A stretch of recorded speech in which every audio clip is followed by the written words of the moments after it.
Kapatid, mga kaibigan, nais po sana namin kayong imbitahan sa lugar po na ito para po pagsaluhan nating pakinggan ang salita ng Panginoon. At kami po ang Christian Angkas Rider Group. At binubuo po kami ng mga riders sa iba-ibang churches.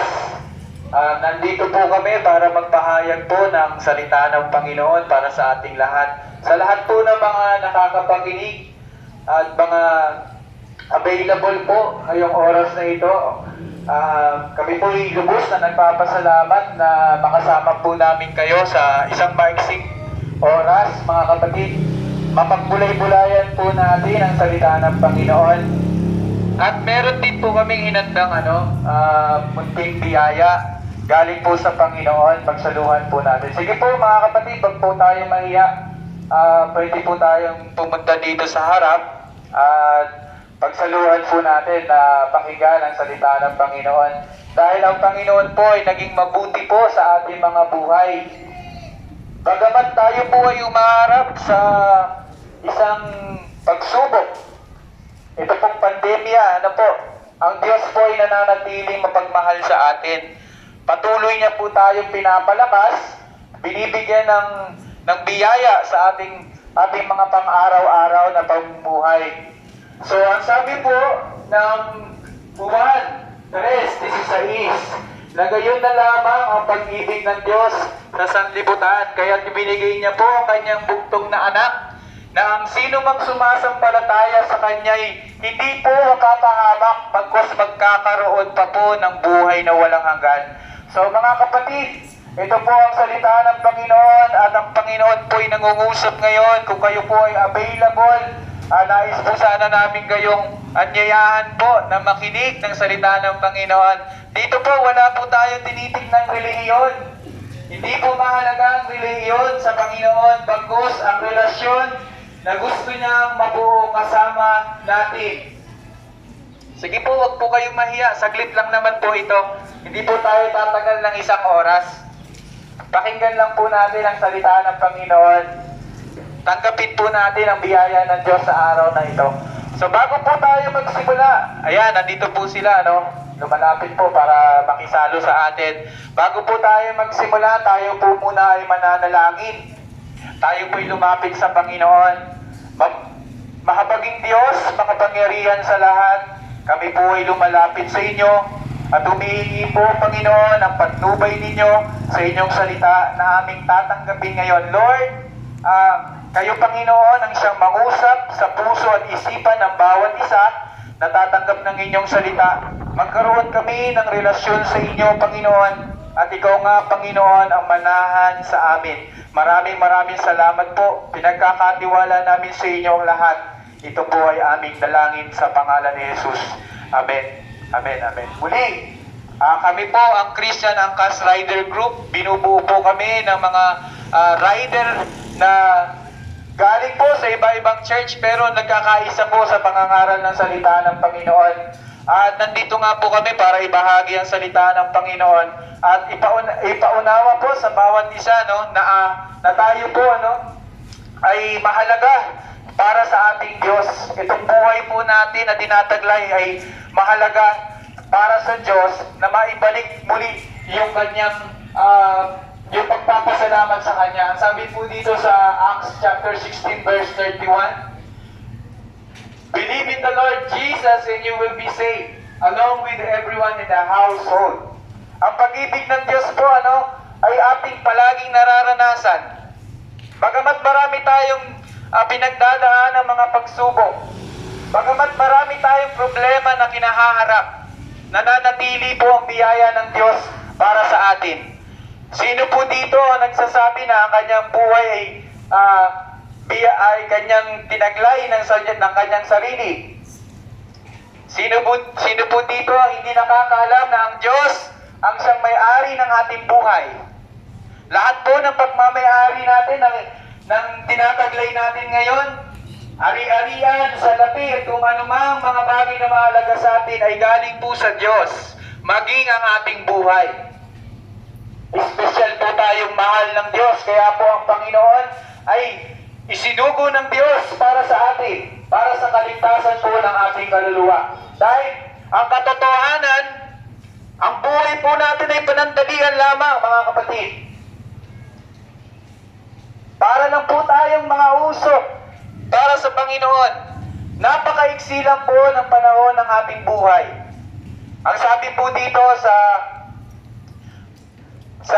Santiago 1:15, kung magkagayon ang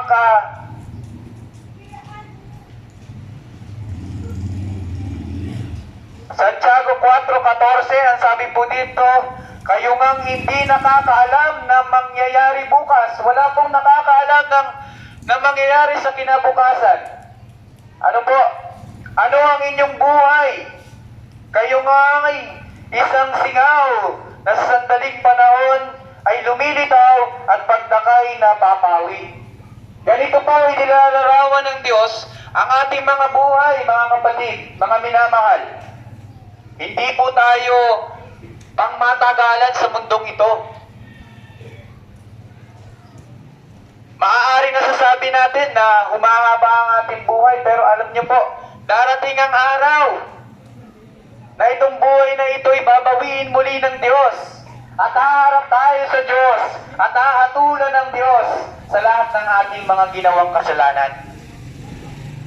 Ang sabi po ng Hebreo 9:27, at kung paanong itinakda sa mga tao ang mamatay na minsan, at pagkatapos ito ay ang paghuhukom.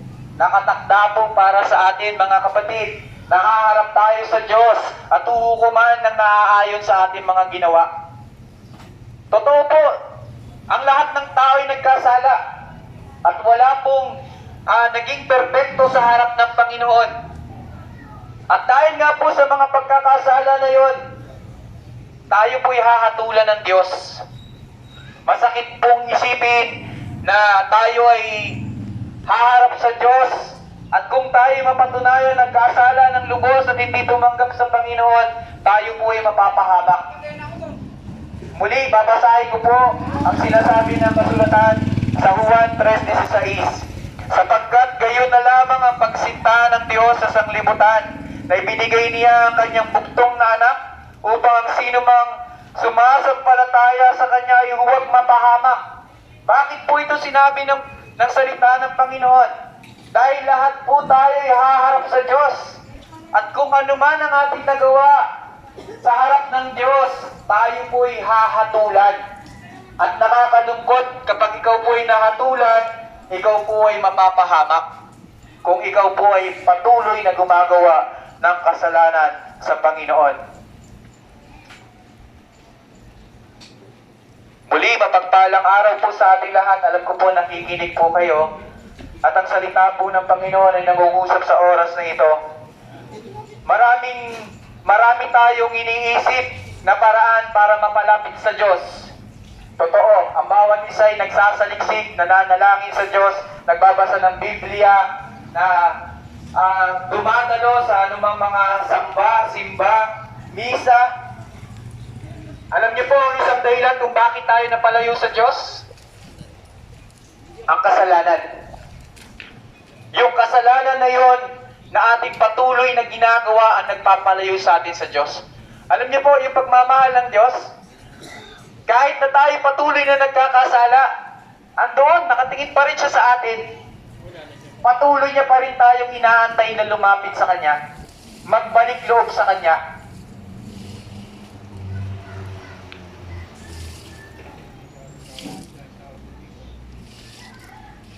Ano po ang sabi ng Isaiah 59:2?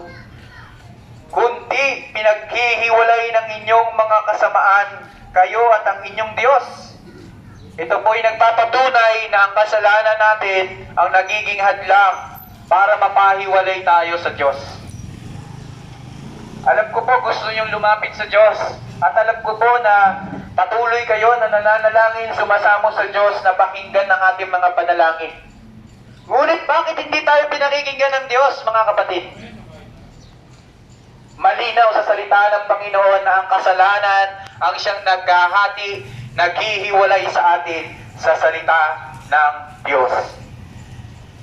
At ang inyong mga kasalanan ay siyang nagkubli ng kaniyang mukha sa inyo. Ang Diyos po mismo ang may kalooban na ikubli niya ang kanyang mukha, ang kanyang presensya sa atin dahil sa ating mga kasalanan, upang siya ay huwag manginig. Kahit ano pong gawin natin pananalangin sa Diyos, once na patuloy tayo nagkakasala, patuloy tayo sa masama natin ginagawa, hindi po tayo pakikinggan ng Diyos. Muli mga kapatid, kami po ay nagpapasalamat sa Panginoon sa pagkakataon na ito na kapasyal kami sa inyong lugar at para ibahagi ang salita ng Panginoon. Mahal po namin kayo at totoong mahal tayo ng Diyos, kaya mahalaga po ang ating buhay para sa Kanya. Yung buhay na yan, nataglay-taglay po natin. Pagka patuloy tayo na nagkakasala sa Diyos, alam niyo po, hindi tayo pakikinggan ng Diyos sa ating mga dalangin.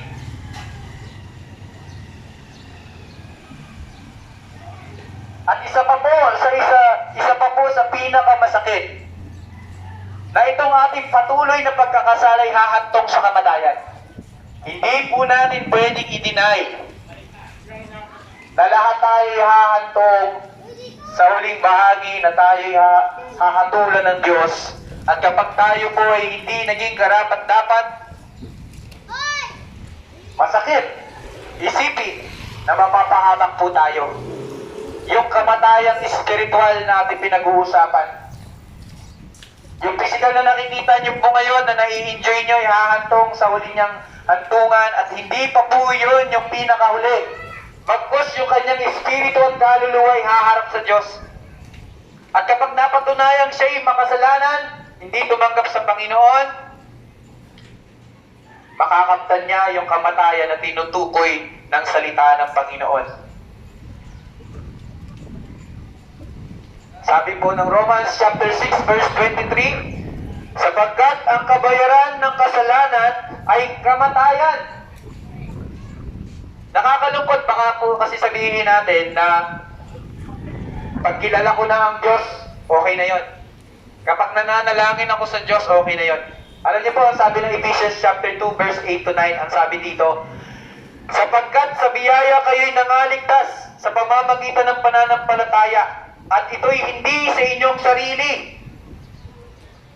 Marami tayong ginagawa na alam natin sa sarili natin na yun yung paraan para maliligtas tayo. Maraming mga tao nagkakawang gawa. Maraming mga tao tumutulong. Maraming tao nag-church araw-araw, linggo-linggo. Pero ano nga ba talaga yung dahilan kung bakit tayo maliligtas? Ang sabi dito, sapagkat sa biyaya kayo'y nangaligtas sa pamamagitan ng pananampalataya. Itong pananampalataya natin na binubuo ng Diyos sa atin upang tumanggap sa Panginoon at sa Diyos ang mag-aatid sa atin sa kaligtasan. Ang kaligtasan po ay libre na ibinibigay sa atin ng Diyos. Wala pong bayad ito, mga kapatid. Ang kailangan lang po natin gawin ay maniwala, sumampalataya, at manalig sa Diyos.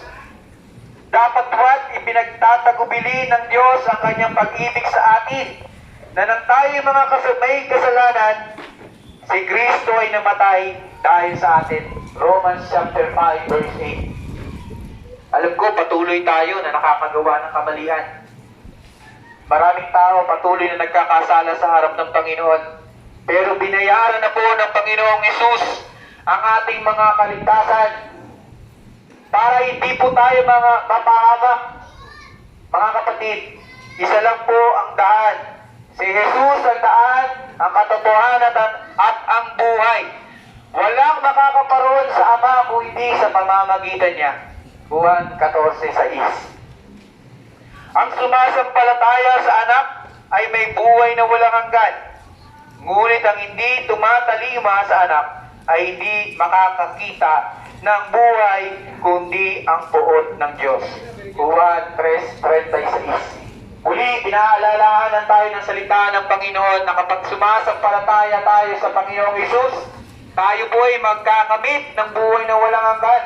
Ngunit, kung hindi po natin ito papansinin, mga kapatid, hindi po natin pahahalagahan ang salita ng Diyos, maging yung mga Biblia po natin sa ating mga tahanan, hindi natin pinahahalagahan, hindi natin binabasa, hindi natin pinagbulay-bulayan, ano po ang mangyayari?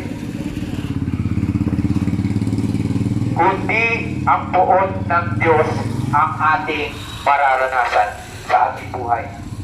Alam ko po, takot tayo sa kapahamakan. Takot tayo na mapunta sa impyerno. Amen? Alam niyo po yun, mga kapatid. Hindi na po, ang tawag doon, yung akila. Akila sa atin, na alam natin yung kahahantungan natin, dalawa lang po, Kung hindi ka maliligtas, o pupunta ka sa kapahamakan. At totoo po yan na sinasabi ng Biblia para sa atin. Sumampalataya tayo sa Panginoon. At ano po ang sabi ng Romans 8:1? Ngayon nga'y wala nang anumang hatol na kapag ikaw ay na kay Kristo.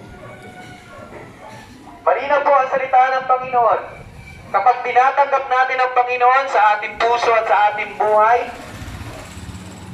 hindi na po tayo hahatulan. Hindi tayo mapapahamak.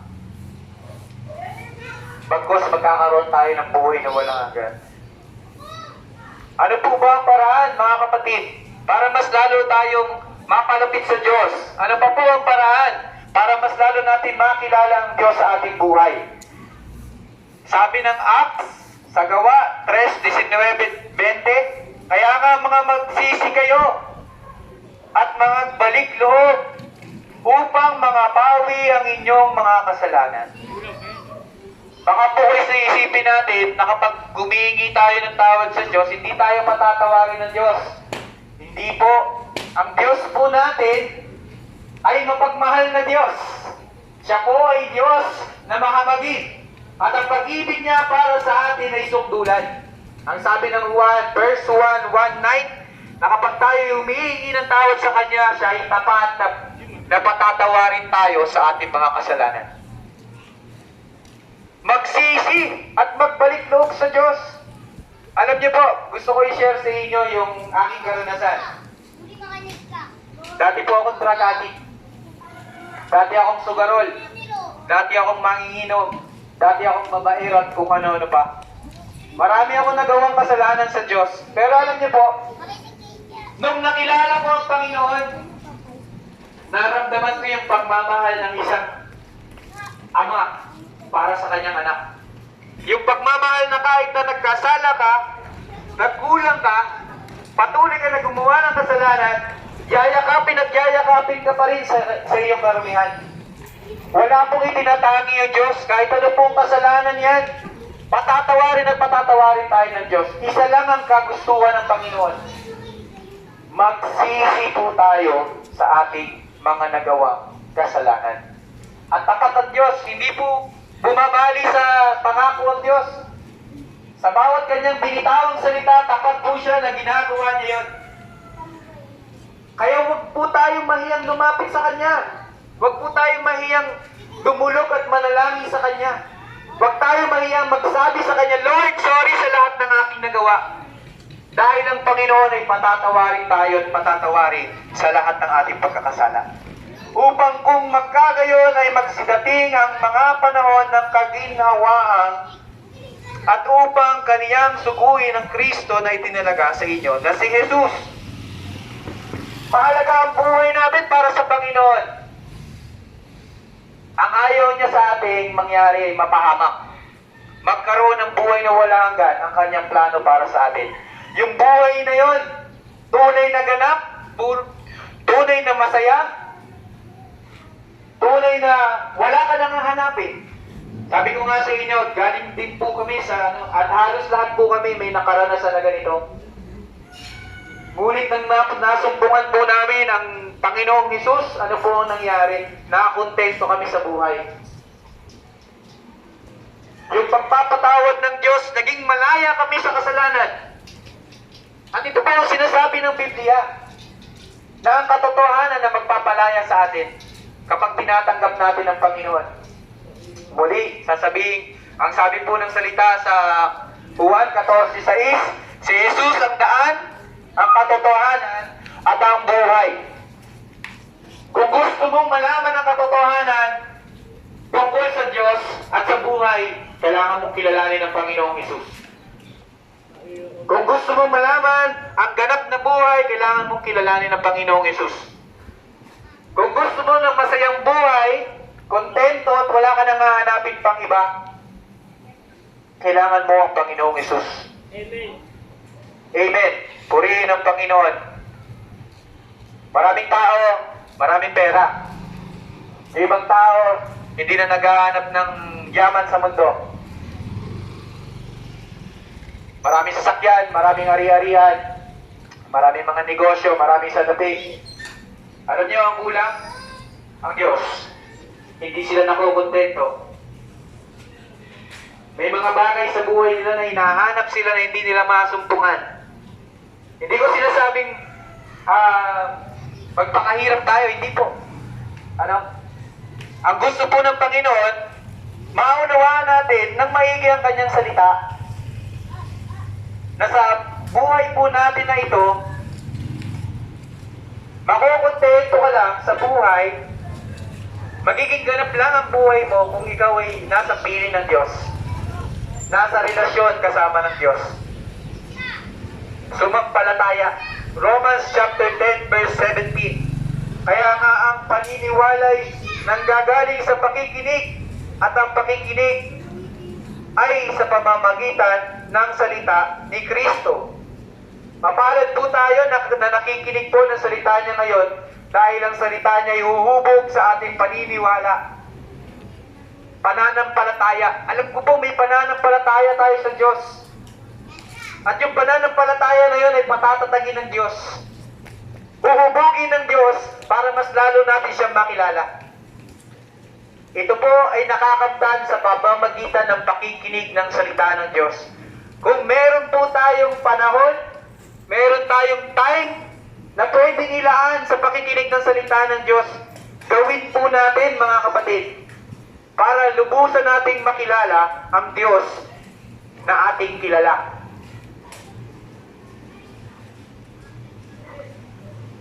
Alam nyo, meron pong isang bagay na hinihingi sa atin ng Diyos para magkaroon at matamasa ang buhay na ganap at buhay na ligtas sa piling niya. Ano po ang sabi ng Romans chapter 10 verse 9 and 10? Sapagkat kung ipapahayag mo ng iyong bibig si Jesus na Panginoon at sumasampalataya ka sa iyong puso na binuhay siyang maguli ng Diyos sa mga patay, ay maliligtas ka. Isa lang po ang gusto ng Diyos para sa atin.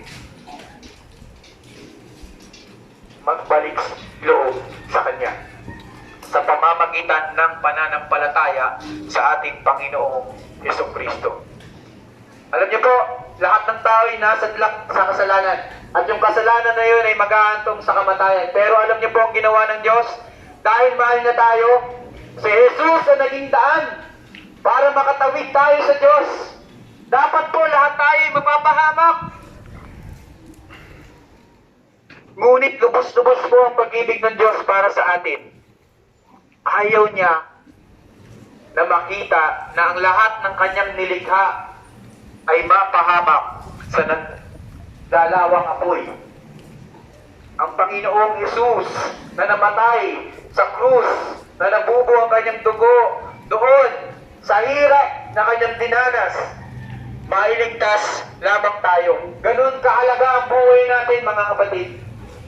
Ganun kamahal tayo ng Diyos. Kung iisipin ninyo, no, hindi nyo na, kung nasasabi nyo po ngayon na hindi ako kinakausap ng Diyos, sumampalataya ka sa Kanya. Ipahayag ng iyong bibig na siya'y Diyos. At mas lalo mo siyang makikilala. Higit sa lahat, yung kasiguraduhan ng kaligtasan ay matatamo mo. Walang ibang daan, kundi ang Diyos, ang Panginoong Jesus. Ang sabi ng Acts chapter 4 verse 12, at sa kanino mang iba ay walang kaligtasan, sapagkat walang ibang pangalan sa silong ng langit na ibinigay sa mga tao na sukat nating ikaligtas. Baka sabihin po natin, si pastor, si evangelist, at kung ano pang ministro ang magliligtas sa atin. Yung pangalan ng kung sino man, hindi po. Wala pong ibang pangalan sa silong ng langit. Ang sukat ikaliligtas ng tao kung hindi ang pangalan lang po ng Panginoong Jesucristo. Kaya mapalad po ang lahat ng tatanggap sa Panginoon. Nasumpungan niya yung pangalan na itinangi ng Diyos para sa kaligtasan ng sinuman. Siya ang daan, siya ang katotohanan at ang buhay. Hindi ka makakaparoon sa Ama kung hindi sa pamamagitan niya. Tanggapin po natin ang Panginoon sa ating buhay. Hindi po mahalaga ang relihiyon. Sabihin man natin na ako ay born again, sabihin man natin ako ay Iglesia ni Cristo, sabihin man natin na ako ay Katoliko. Hindi po yan ang itatanong sa inyo ng Diyos kapag humarap kayo sa Kanya. Ano po ang itatanong ng Panginoon sa atin? Ang itatanong po sa atin ng Diyos, kung kinikilala ba natin ang Panginoong Hesus na siyang Diyos at tagapagligtas ng sangkatauhan? Nagkaroon ka ba ng relasyon sa Diyos, sa Panginoon? Yan ang itatanong sa atin. Naririto ako'y nakatayo sa pintuan at tumutuktok kung ang sino man ay dumirinig ng aking tinig at magbukas ng pinto, ako'y papasok sa kaniya at ahapong kasalo niya at siya ay kasalo ko. Sabi ng Pahayag 3:20. Wala pong ibang pintuang sinasabi ang Diyos, ang salita ng Diyos, kundi ang ating mga puso. Ang puso natin, ang pinaka mahalaga sa Diyos. Itong puso na to, ang lagi niyang kinakatok upang tayo'y kanyang panahanan.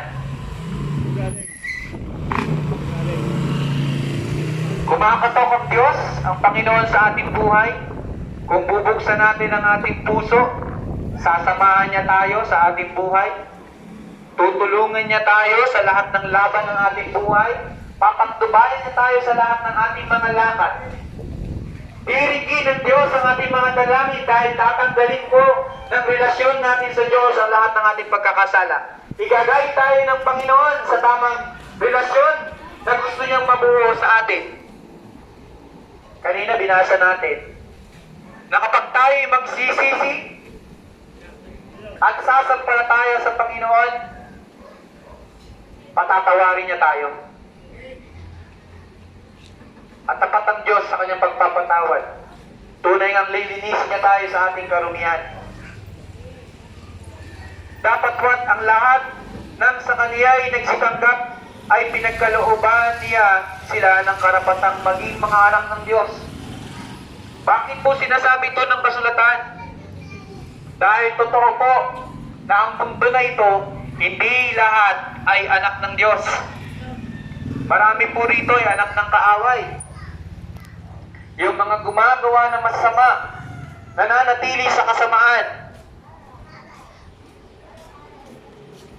Ngunit kung sasampalataya tayo sa Panginoon, ituturing tayong kanyang anak.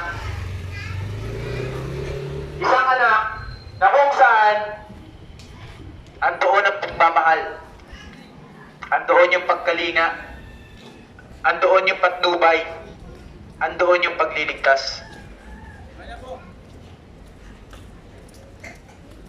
Mga kapatid, ang sabi ng salita ng Panginoon sa unang Korinto 3:16-17 na tayo daw po ay templo ng Diyos.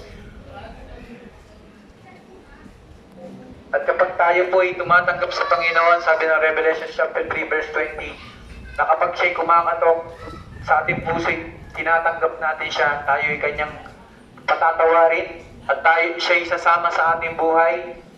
Babaguhin niya tayo kung paano niya binago ang mga tao na nagkakasala sa kanya. Mga kriminal, mga manggagahasa, mga sinungaling, mga nagbibisyo, mga nagsusugal, mga nagbababae, kung paano niya binabago ang buhay ng mga taong ito, ganun din niya tayo babaguhin. Aminin sa atin at hindi, tayo po'y makasalanan. Kaibigan, mahalaga ang buhay mo para sa Diyos. Kaya nga po, ang salita ng Panginoon ay ating napakinggan ngayon. Dahil kung hindi po natin napapakinggan ang salita ng Panginoon, nakatitiyak tayo na wala tayo, walang mabubuong pananampalataya sa atin at sa Diyos. Ang pag-ibig ng Diyos ay tunay na dakila at tunay na kumikilos sa ating buhay. Hindi man natin na-appreciate yung pagmamahal sa atin ng Diyos, gano'n na lang na patuloy tayong humihinga. Saan ba galing yung ating buhay kung hindi sa Diyos? Saan ba galing yung ating hininga kung hindi sa Diyos? Libre natin nakukuha ito, mga kapatid. Paano na lang kung hindi na tayo bigyan ng hangin ng Diyos? Ano kaya mangyayari sa atin? Ano kaya mangyayari sa huling part ng buhay natin ay hindi pa natin kinikilala ang Panginoong Hesus? Sabi ko nga sa inyo, hindi po mahalaga kung anong relihiyon ng tao. Dahil hindi po yun yung titignan ng Diyos sa atin, kung hindi yung relasyon natin sa Diyos. Ganun na lang tayo kamahal ng Diyos. Kaya hanggang ngayon, nabubuhay pa rin tayo. Hanggang ngayon, ligtas pa rin tayo kahit na may pandemya. Gayon na lang ang pag-ibig ng Diyos sa atin, na kaya kahit tayo yung makasalanan, patuloy at patuloy pa rin natin nakakamtan ang buhay na ito. Hanggat may buhay tayo, mga kapatid, may pagkakataon tayong lumapit sa Diyos. At tunay na mahal tayo ng Diyos. Ayaw niya tayong mapahamak. Handa niya tayong yakapin sa lahat ng ating karumihan. Bukas palad niya tayong tatanggapin kapag tayo ay taos-pusong lalapit sa Kanya. Muli, mga kapatid, ang Panginoon ay nangungusap sa atin, at kung sino man ang nakikinig at magbubukas ng kanyang puso sa Panginoon, sasamahan siya ng Diyos, patatawarin siya ng Diyos, at babaguhin siya ng Diyos. Bakit ko po ito nasabi? Dahil ako po'y binago ng Diyos, binago ng Panginoon. Ang sabi ng 2 Corinthians chapter 5 verse 17, na ang sino man ang nakain Kristo ay siya'y bago ng nilalang. Ang dati niyang pagkatao ay lumipas na, bago ay dumarating. Ako po'y nagpapasalamat sa Panginoon. Binigyan niya ako ng pagkakataong muling magbagong buhay. At ang Panginoon po, kumakatok sa ating puso para sa pagbabago at panunumbalik sa Kanya.